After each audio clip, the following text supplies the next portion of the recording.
Okay, so today's lesson, we're continuing with proportional relationships. We're going to look at how to graph those and also how to use similar triangles to determine slope. Okay, so here we go. So I kind of skipped over the warm-up, but the warm-up question was, is this proportional? And it goes through 0, 0, so it's proportional. That's all you have to look at on the graph. If it goes through the origin, it is. That's answers part A. Okay, so I did forget this. So the graph below represents the number of blocks one person can walk over a period of time. Okay, so what does the point 0, 0 mean in the context of the situation? Well, it just means that they haven't gone anywhere. Is 0 time, 0 blocks. What is the unit rate? So if we look at this point here, that point is 5, 10. We're trying to figure out what is the unit rate per 1, then you can use the constant of proportionality, do the y over x, and we get 10 over 5, so the unit rate is 2. So what would that represent? It just means in 1 minute, they can walk 2 blocks. Unit rate is always based on 1. Our essential question, how do I determine the equation for proportional data on a graph? Today I'm graphing proportional relationships so that I can represent data on a graph. I'll know I got it if I can assess given data and correctly graph the data on a coordinate plane. So let's watch a short video. Here we go. We're asked to graph the proportional relationship shown in the table below, and they give us a table of x, y values and the corresponding y values.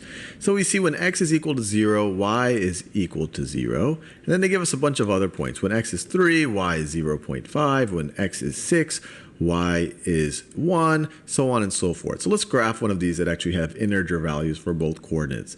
So when x is 6, y is 1. So we only need 2 points to specify the line, so we've actually graphed it. But then they also ask us, what is the slope of this line? And we just have to remind ourselves, our slope is what is our change in y for a given change in x. So for example, or another way to think about, what is your change in y over your change in x? So here, our x changed by 6, it went from 0 to 6, and our y changed by 1.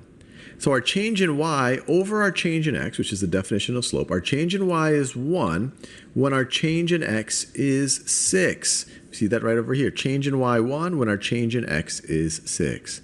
Let's check our answer. We got it right.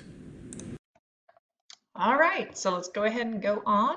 That was a great demonstration of how to graph points.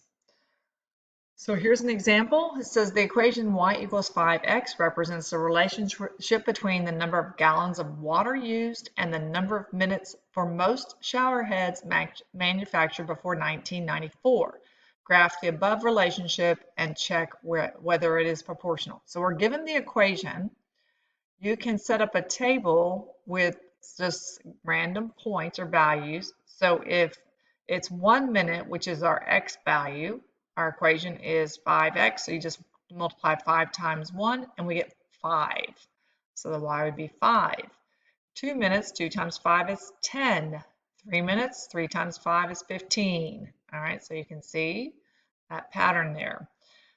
Next step, you would write the table, represent the data in ordered pairs. So this is 1, 5. Then you have 2, 10, 3, 15, and plot them.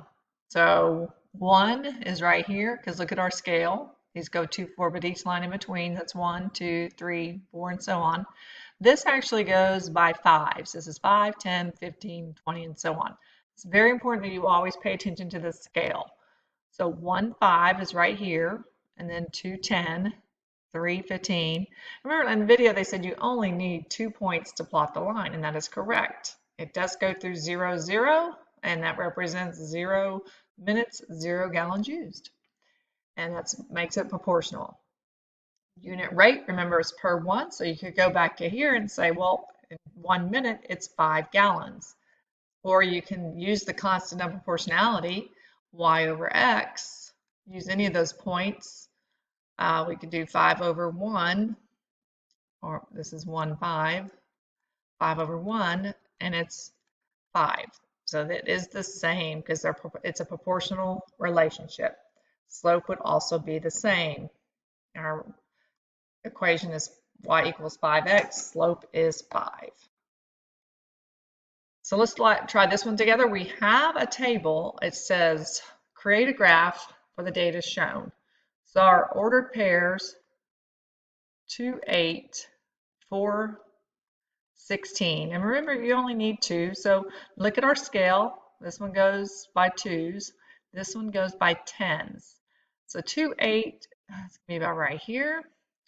4, 16, about right here. Connect those points. All right, use that line tool. So what is the equation? Well, I'm going to skip down over. I'm going to go back to this. Maybe pick a different color. So what is K? K, remember, is going to be the y over x. You can use either one of those points or anything from the table. My y value, when it's 8, x is 2, simplifies to 4. So my equation would be y equals 4x. Unit rate, same thing. That's going to be per 1. So that means when it's 1, the value is 10. So that's 4. And again, look at our equation. Y equals 4x. The slope is 4. Tying this all together. All right, so with this, we have a graph that shows the cost of buying gas at the gas station. Here's the number of gallons, goes by 5. The cost goes by 30s. So 10 gallons would cost $30. It is proportional, goes through the origin, because if you don't buy any gas, 0 gallons, it's going to cost you $0. What does the point 10, 30 mean? I just said that 10 gallons will cost us $30. All right, let's start with number 2 again, and we can use that point, 10, 30, to do our y over x. Our y value is 30, our x value is 10, simplifies to 3. So my equation is y equals 3x. Unit rate, guess what? It is 3. It means per 1. That means you're paying, unit rate here means you're paying $3 a gallon, and the slope is 3. All right, this is another example. You can pause the video and try this on your own. I do encourage you to do so, just for practice. All right, we're going to watch another quick video. This one's a little bit longer. All right, here we go. Math Shorts. Understanding slope with similar triangles. The slope, or steepness, of a non-vertical line is the same between any 2 points along that line. Similar triangles and Jason can help us understand why. Jason's robot is designed to travel at a constant speed. But does it really? Jason collects data and creates a graph, and then roughly estimates the position of the points. Problem is, Jason can't tell if the line is straight, and therefore he can't tell if the robot's speed is constant based on the rough plotting he's done. Slope can help.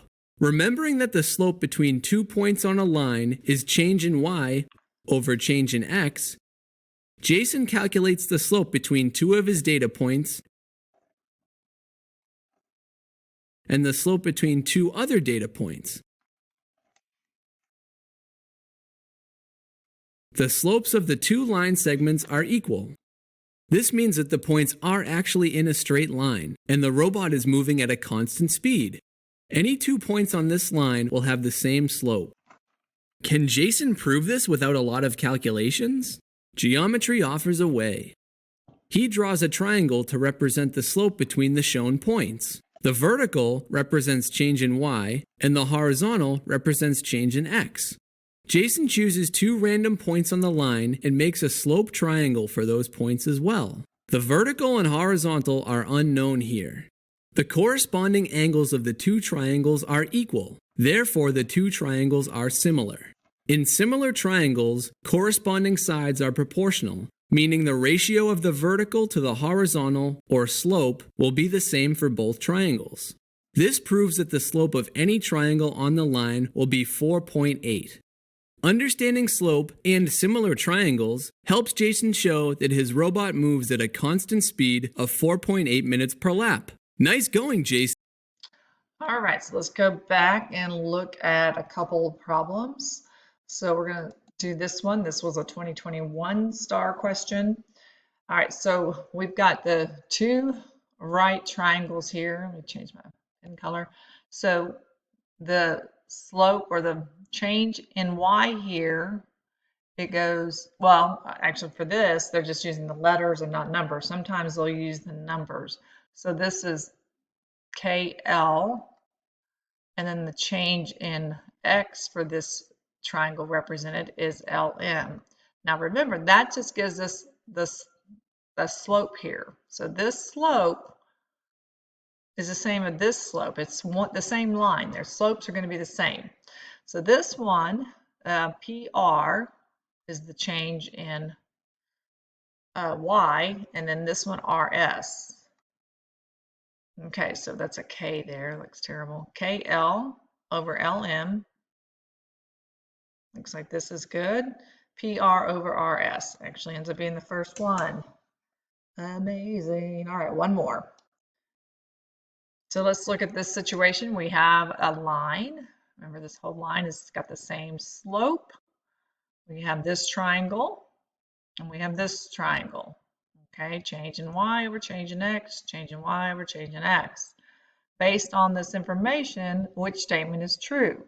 The relationship between the slope of the hypotenuse. Now, remember, hypotenuse, this is a right triangle. Hypotenuse is across from it. Here's my right angle. It's right here. This is the hypotenuse. So they're talking about the part of that line. Let me go back to it. The relationship between the slope of the hypotenuse of triangle DEF and the slope of hypotenuse triangle GHI cannot be determined. That's not true. It can be. The slope of the hypotenuse of DEF is equal to the slope of the triangle GHI. Yes, that is true. They are the same. And we just saw that video to demonstrate how they are the same. All right, so reach out to me if you need help with any of the things we discussed today. Here is the rest of your week and lessons.